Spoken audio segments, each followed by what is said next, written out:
Dear students, आज हमारा topic है स्टैटिक इक्विलिब्रियम और डायनामिक इक्विलिब्रियम के बारे में।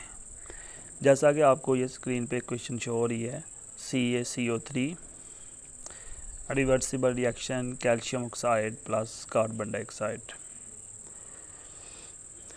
When we think of term equilibrium, the first word that usually come to mind is balance.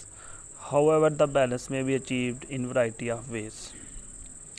जब भी हम इक्विलिब्रियम के बारे में सोचते हैं तो हमारे ज़हन में जो पहला लफ्ज़ आता है वो है बैलेंस। जब कोई चीज़ बैलेंस में होती है तो हम उसको कहते हैं इक्विलिब्रियम।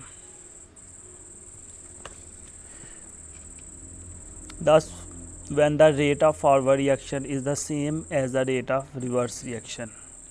पहले हम देख चुके हैं कि फॉरवर्ड रिएक्शन क्या होता है और रिवर्स रिएक्शन क्या होता है।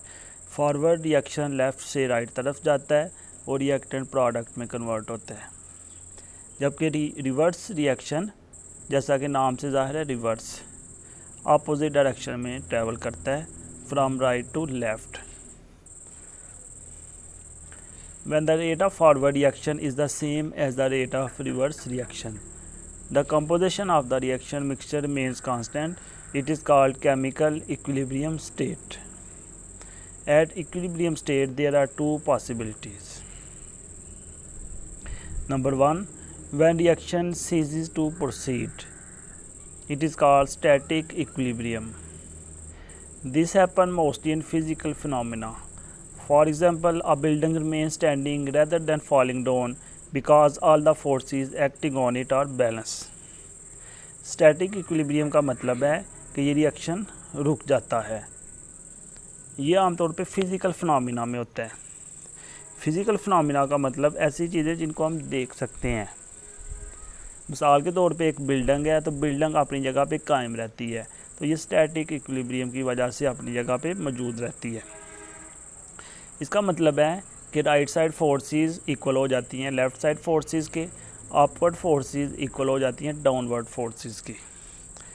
जब ये साइड वाली फोर्सेस आपस में इक्वल होती हैं तो ये एक दूसरे को कैंसिल कर देती हैं, जिसकी वजह से ये फोर्सेस जो है ना फिर नुकसान नहीं करती और बिल्डिंग अपनी जगह पे ठीक कायम रहती है।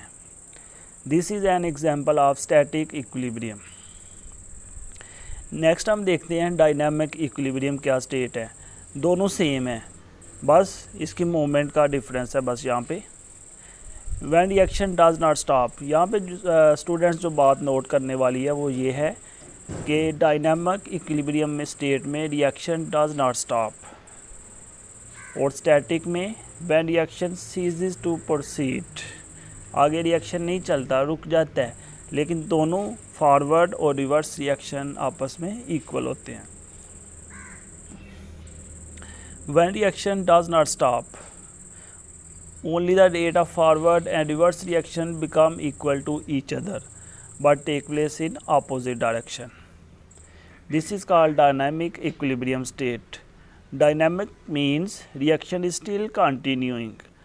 At dynamic equilibrium state, rate of forward reaction equal rate of reverse reaction.